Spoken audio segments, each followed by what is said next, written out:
اپنے مرحوم باپ کی میت میں جو شمس العلماء تھے 2 حج کیے تھے، اور یہ اس گاؤں کا واقعہ ہے جس کے مسلمان مذہبی معاملات میں اپنے کٹر پن میں مشہور ہیں۔ لیکن وہ مذہبی معاملات کیا ہیں؟ ذرا سن لو۔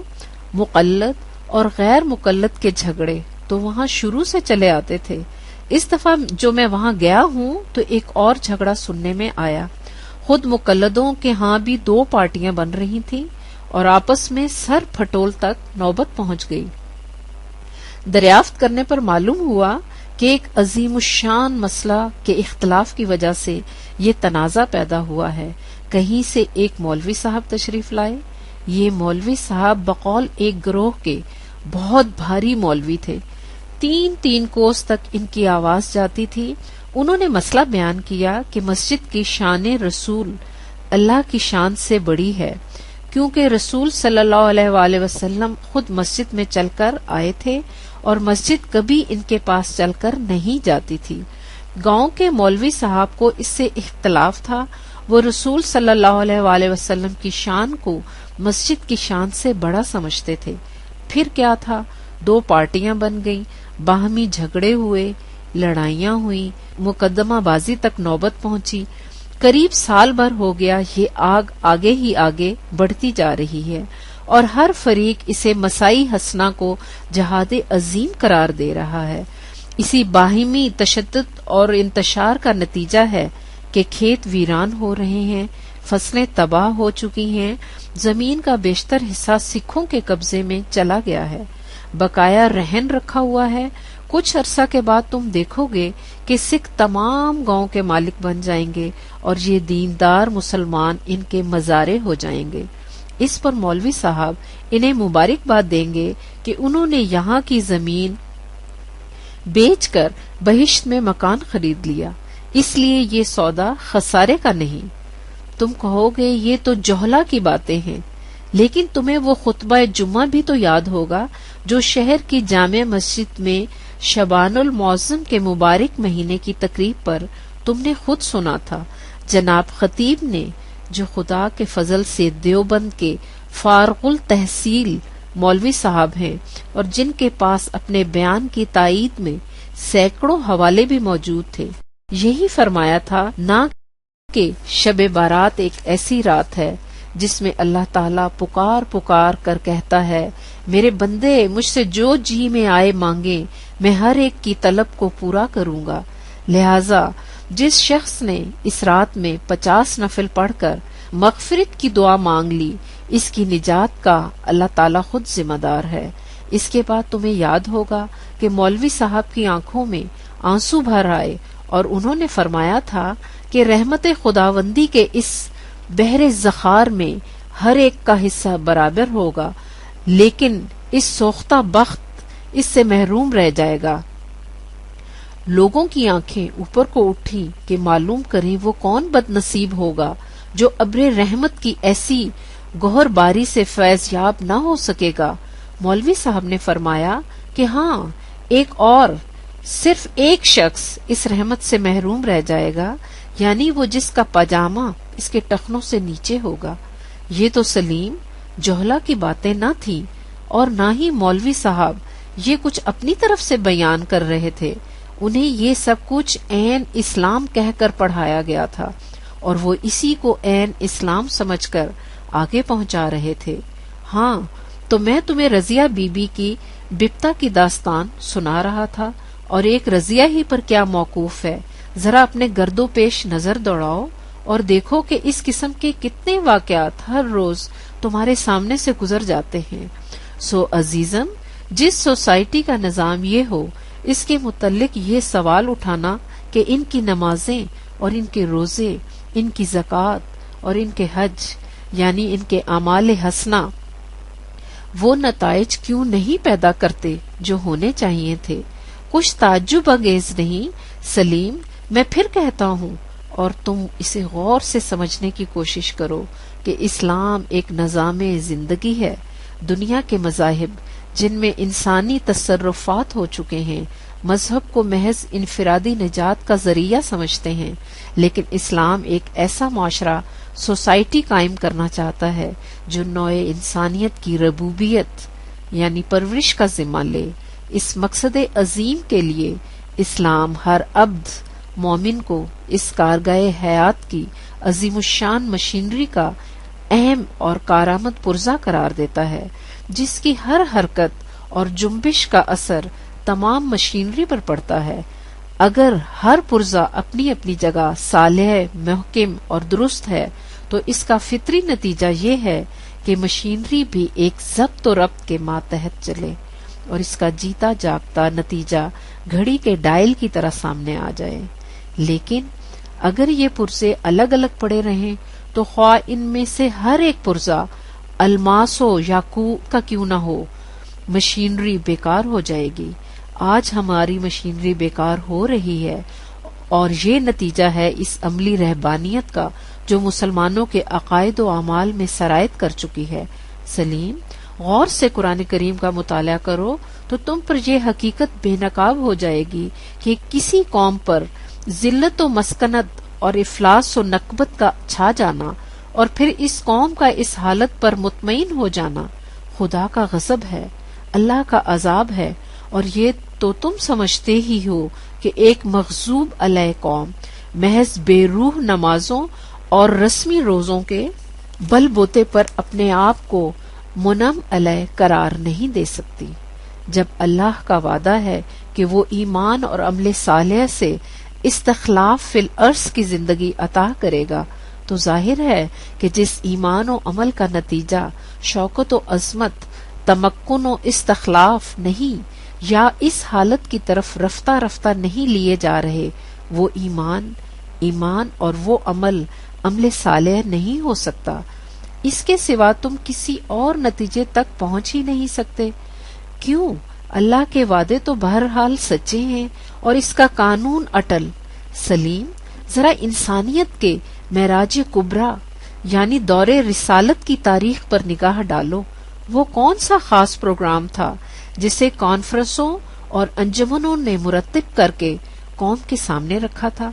یہی نماز، روزہ، حج، زکوٰۃ ہی تو تھا جس نے چند سال کے عرصے میں نہ صرف اس قوم کی تمدنی، اخلاقی اور معاشرتی حالت ہی میں انقلاب پیدا کر دیا بلکہ ان کی معاشی اور اقتصادی زندگی کی بھی کایا پلٹ دی، اور کھجوروں کے ستو کھا کر گزارا کرنے والی قوم کیسر و کسریٰ کی سلطنتوں کی وارث بن گئی۔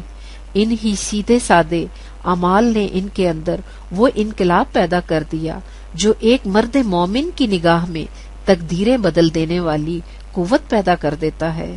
یہ اس لیے کہ یہ تمام اعمال در حقیقت مختلف اجزاء تھے اس پروگرام کے، جس کا عنوان یعنی مقصود آخر قرآن کے پہلے 4 الفاظ پر مشتمل ہے، یعنی الحمدللہ رب العالمین، وجہ ستائش اللہ کا وہ پروگرام نظام ہے جو دنیا میں خدا کی ربوبیت عامہ، نوع انسان کی پرورش و تربیت کا مظہر ہے۔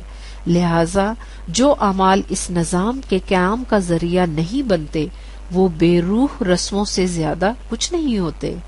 سلیم، ایک مرتبہ اس حقیقت کو پھر سمجھ لو کہ میرا مقصد یہ نہیں کہ اعمال اسلامی کا محاصل محض اسی دنیا کی فلاح و کامیابی، غلبہ و تسلط ہے، ہرگز نہیں۔ اگر ایسا ہو تو پھر خدا کی بادشاہت اور فرعون کی حکومت میں فرق کیا ہوا؟ میں جو کچھ کہنا چاہتا ہوں وہ یہ ہے کہ اعمال اسلامی کا لازمی اور فطری نتیجہ اس دنیا میں حکومت و سطوت اور شوکت و عظمت کی زندگی بھی ہے، اور اس کے بعد کی دنیا میں سرخ روئی اور آبرو مندی کی زندگی بھی۔ اگر ہمارے اعمال اس دنیا میں شوکت و عظمت پیدا نہیں کرتے تو ہمیں سمجھ لینا چاہیے کہ ہمارے اعمال اسلام کی میزان میں پورے نہیں اترتے۔ سلیم، تم پوچھتے ہو کہ بالآخر یہ عذاب کی زندگی ہم پر مسلط کیوں ہو گئی؟ حیران ہوں کہ تم اب تک اتنی سی بات بھی نہ سمجھ سکے۔ اس سے تم متفق ہو گئے کہ قرآن کا مقصد لوگوں کو تمام خود ساختہ سلاسل و اغلال سے آزاد کر کے ان سے صرف قانون خداوندی کی اطاعت کرانا تھا۔ لیکن سلیم، تم ذرا اپنی تاریخ کے اوراق الٹ کر دیکھو. جس انسانی استبداد کو مٹانے کے لیے اسلام آیا تھا، کن کن شاہ راہوں سے وہی استبداد امت پر مسلط کیا گیا، اور قیامت یہ کہ اس استبداد کا تسلط بیشتر مذہب کی آڑ میں ہوا، اور ہر وہ توق جسے اتار پھینکنے کے لیے قرآن آیا تھا اسے عین اسلامی بنا کر مسلمانوں کے گلے میں ڈال دیا گیا. تم سمجھتے ہو کہ خدا کی میزان میں یہ جرم کچھ ایسا کم وزنی تھا کہ یوں ہی معاف کر دیا جاتا؟